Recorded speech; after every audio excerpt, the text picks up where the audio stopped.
Hey guys, welcome back to another episode on the What I Love About Sex podcast. Today we're talking about fetishes. So I'm excited. I asked you guys on Instagram if you had any questions about fetishes that you wanted me to answer, and I will be answering at least half of these questions. It always goes a lot longer than I think. But before I dive into that, don't forget to check out Sex Meditations if you haven't yet. I have big plans for sex meditations, a lot of JOIs being added on in the next couple weeks, and I look forward to hearing your feedback about it. Let's dive in. So the first most common question is, what's the difference between a kink and a fetish? They're commonly misconstrued and people use them interchangeably. And that is because a kink refers to any unconventional sexual activity, fantasy, or preference that deviates from the norm of sexual behaviors. Kinks encompass a wide range of practices that individuals find exciting or arousing. Kinks are more behaviors. So you want to think of kinks being more activities like BDSM, voyeurism, exhibitionism. They don't necessarily focus on a specific object, a specific body part, a specific thing played out.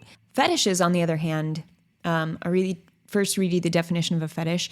A fetish involves sexual fixation on a specific object, body part, or scenario that is necessary or strongly preferred for sexual arousal and satisfaction. The fetish object or act becomes the primary source of sexual excitement. So this is where it's more an obsession, I guess you could say. It's like necessary for this thing to take place or to be there in order for a person to get sexually aroused. And maybe they can get sexually aroused outside the fetish, but it's much more difficult. So common fetishes would be like a foot fetish, right? That's probably the most common one. Materials, like if someone has a latex fetish and they need that feeling, they need to rub against latex in order to get turned on. Maybe like specific acts like spanking or tickling. And it's focused on, like I said, a specific thing. So it's less flexible than kink. A kink is more broad and general, and a fetish is more specific. So hopefully that helps you out in terms of understanding the difference. One of you said, honestly, crying. It's just towards my wife, not others. But if I see her cry about anything, I'm instantly horny. This is called dacrophilia. And dacrophilia is sexual arousal that comes from seeing someone cry. And people with this fetish may be about the vulnerability and the cathartic release that someone has emotionally that is just so like beautiful or intoxicating that it brings about sexual arousal. So maybe that will help you not think of it as something you might have guilt around. I don't know if you do, but I know a lot of people do. And that's dacrophilia. So it's an interesting one. Then the next question is, are foot fetishes really caused by an overlapping in the brain? There's a lot of theories that explain this is the case, that there is an overlap. There's like a neural cross wiring. So neural circuits that have to do with stimulation of the feet could be the same as genital stimulation. So if they're in the same region, there could be that overlap. Sensation of the feet and genital stimulation. And that can lead to sexual arousal from feet. It could also come from childhood, a developmental thing. So if there's a certain behavior that happens and then it's interpreted a certain way, then that may change how one sees that thing moving forward. So it is behavioral. It also could be a cross wiring. But what research says is that it's usually not solely a cross wiring. It usually has to do with behavioral factors also. So behavioral factors plus cultural factors too. The brain thing definitely like helps the whole situation. But if cultural and behavioral factors also play a role, then it really, really strengthens that fetish. Someone says, are fetishes more widespread today than they were before internet porn? And yeah, of course. There's just a lot more out there. There's increased exposure, so we're able to see a lot of different things, and a lot of fetishes will come from simply exposure. So there are some people who maybe don't have a fetish, but they watch something repeatedly and it becomes a habit and a pattern where they connect. Maybe it's a little bit of interest to them and then they masturbate to it, and then they find another video about it and they masturbate to that. And then it's their primary thing that they masturbate to. And all of a sudden it's something they feel like they can't live without. So it could simply be increased exposure. And then there's online communities, right? Where there's fetish communities out there where people who have fetishes or the same exact fetish will create a group, right? A community-like structure to show acceptance and to just bond over the fact they have this fetish. And with that acceptance is either a growth in that fetish or just feeling like, they don't have to hide or they don't have to move away from it. They can accept it and they can enjoy it. Basically, the internet just made fetishes more widespread because people know what they are now. People find community where they can feel accepted for it, find other people who can act it out with them. Yeah, even just like being able to talk to people online who you don't know is another form of just being able to accept the fetish and maybe play it out over a video where you're hiding your identity. And it's like, okay, like you can enjoy it without anybody knowing who you are and what you're into. But yeah, pornography we know leads to desensitization. So someone feels the need to seek out more and more in order to get the same arousal, and that might lead to the discovery of new fetishes. That's how it is, right? So is it a fetish if one almost exclusively prefers hairless vulvas? Unless you can't get aroused without a hairless vulva, I wouldn't say that's a fetish. I would say it's a strong preference. That's the difference there. And then some of you are just sharing fetishes, which I'm not going to go into every single fetish, but one of you says, pee fetish, I like the fantasy of peeing on a woman. Facials, my fetish is giving women facials. It's like marking my territory, I think. Oddly these days, armpits, shaved to be clear. That sounds more like, that could be a fetish. The way he worded it, I thought maybe it was a preference, but it could also be a fetish. Armpit fetish is where you're just fascinated by the armpit, and the armpit is the center of your arousal. So your sexual arousal is coming from her hairless armpit. So that's the difference between a fetish and then maybe you just preferring women shave their armpits because you find it sexy overall. That's not a fetish. And then here's one of you says, why is biting on shoulder feel so good for me and her? We find the spot and hot damn, it's on. So that sounds like a preference. That sounds just like a body area where you stimulate it the right way and it feels really nice. I wouldn't say that's a fetish, but maybe a shoulder biting kink is more the way to describe that.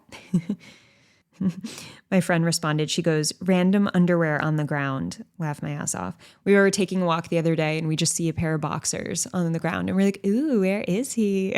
we were like fucking around, pretending we were turned on by it. It was funny. Panty fetish. My ex-girlfriend always wanted me to wear hers and now it's a fetish of mine. That's one I hear a lot about. I've never talked personally with a guy with a panty fetish, but I often hear that in my DMs. The panty fetish and the latex fetish. And then this guy says, feet is obviously a popular fetish. Why? I've noticed my girl's feet since high school and love my wife's feet in my face during sex. So yeah, this is once again the neural pathways crossing.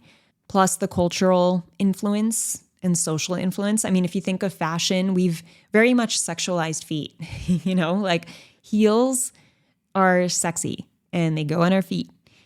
There may also be early childhood experiences that lead to foot fetishes. Sensory appeal is another one. The smell, the taste can appeal to people. The different, maybe there's some rougher skin in certain areas, smoother skin in other areas. So feel of it. And then we have like more evolutionary factors, that the fact that they're essential to mobility and survival, this might translate into like sexual interest in feet. The strongest fetishes, I would assume, based on research, are coming from multiple areas, right? It might be the brain, neural cross pathways. It might be culturally, where you're part of a culture that sexualizes feet, for instance. Maybe something happened to you as a child that made an imprint on you, where it just left you enjoying feet or finding a liking to feet. So it's usually a few things that contribute to making it a strong fetish. And then, and then moving on from there, if you have that interest, maybe it's not that strong, and then you start watching porn with foot fetishes in the porn, it's going to likely strengthen that fetish until you get to the point where you're like, whoa, I feel like I absolutely need this above everything all the time. One of you says, I really love women with pretty nipples. So could you answer some questions about nipple fetishes? I mean, there's nothing really to answer, in my opinion. That simply just comes from you enjoying the shape of a nipple, maybe the texture. If there's hair around the nipple, if it's a certain color, it's just a fascination of a specific body part that creates arousal. So like I said, I'm not going to go into every fetish to understand. There's actually not a ton of research explaining, like, you won't know exactly why you have a certain fetish. Like, it's personalized, so it's not like you can do research and be like, oh, this is exactly why you have a nipple fetish. You find them sexually appealing, and you find them sexually appealing for the list of reasons that I talked about, culturally, socially, behaviorally, psychologically. All those things come together to form a fetish based on life experience and upbringing, etc. Habits. Is being attracted to pre-op trans women a fetish or just an attraction preference? If it's attraction to the person as a whole, then it's not necessarily a fetish. It's an attraction preference. If it is specifically like you need the experience of someone who identifies as with a female gender but has male genitalia, if that's your specific sexual need, then that's a fetish. So it can be a preference or it can be a fetish depending on your need and what exactly about a pre-op trans person you're focusing on, or pre-op trans woman you're focusing on. Someone says, what are the top 2 fetishes which are very common but may surprise people? Okay, so I have a list of interesting fetishes that I looked up, and I'll just read some of them off.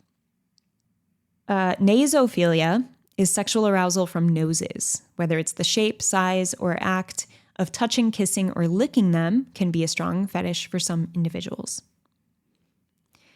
This one is interesting. I've never heard of this next one. Oculolinctus is eyeball licking, also known as worming.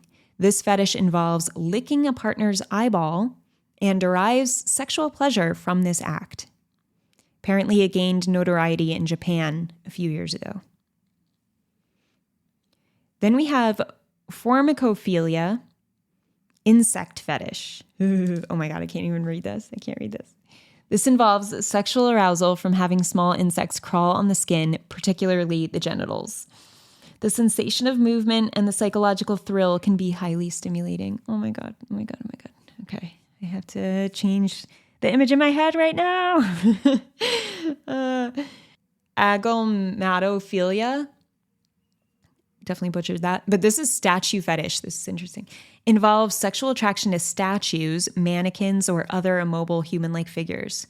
People with this fetish may find the idea of stillness and rigidity sexually arousing. Stigmatophilia is tattoo and piercing fetish. Some people are specifically attracted to others who have tattoos or body piercings. The visual and tactile aspects of body modifications can be a significant turn on. Then we have eprotophilia, which is flatulence fetish. This involves sexual arousal from flatulence. While it might seem unusual, some individuals find the sound, smell, or act of passing gas highly erotic.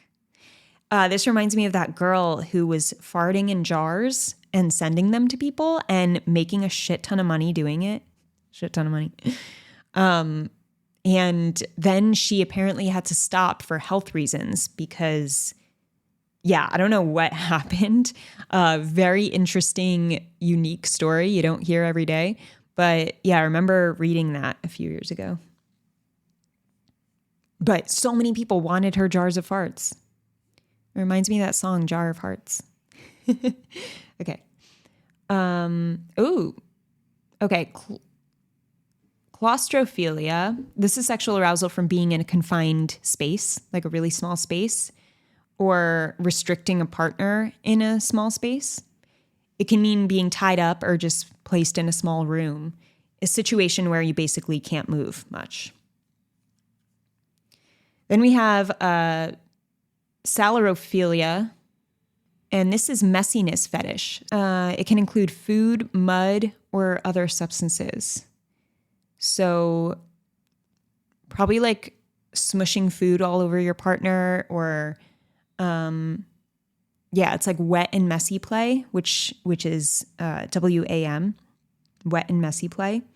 That's part of this fetish, which is just, being covered in something, getting all messy, getting dirty, and finding that sexually arousing. Mechanophilia is a machine fetish. This is attraction to machines. Attraction to machines, including cars, bicycles, or other mechanical devices. The fetish can involve sexual fantasies or actual physical interaction with machines. Hematolagnia. Oh, this is blood fetish. Sexual arousal from blood, either seeing it, touching it, or experiencing scenarios involving bleeding. This can overlap with vampire fantasies or more extreme forms of BDSM play. I am not a blood person. I would not be able to do this. I had to watch a video of different fetishes to graduate from my sexology school, and blood play was one of them, and it was, I can't watch it. I had to watch it, but it was a very difficult thing for me to watch. Teratophilia is deformity fetish. Sexual attraction to individuals with physical deformities or disabilities. This can include a wide range of physical conditions and is often associated with an appreciation for the uniqueness of the partner's body. So these are a bunch of fetishes you probably haven't heard of. I haven't heard of a couple of these. So very interesting. And then the next question I have here is a really good one. How to not let fetishes affect your relationships with your partner. So, chances are if it's a fetish, you most likely want to find a partner who can help you, who can somehow participate in the fetish so that you don't feel the need to hide yourself sexually with that partner, if it's a long-term partner, but so I would say it's important to be open about your fetishes and do your best to make sure and that your partner knows that you want to participate in the fetish for the safety of you and others, and make sure that everyone's comfortable who participates, and there is always consent when you're going into fetish play.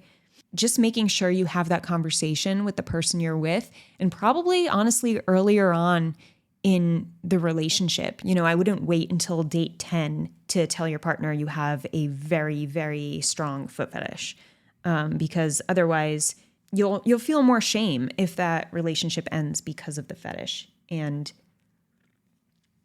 something like a foot fetish is not, there's definitely a way or ways to work around that fetish, because even if it's strong, it's not painful. It doesn't involve any type of real humiliation. It's not like, it's kind of like, okay, like it's a foot fetish. Just, I don't know. If Andrew had a foot fetish, I would just be like, okay, whatever, do your thing. Like, it wouldn't really bother me, as long as it didn't take up the whole time we had sex every single time. Like, that would kind of bother me.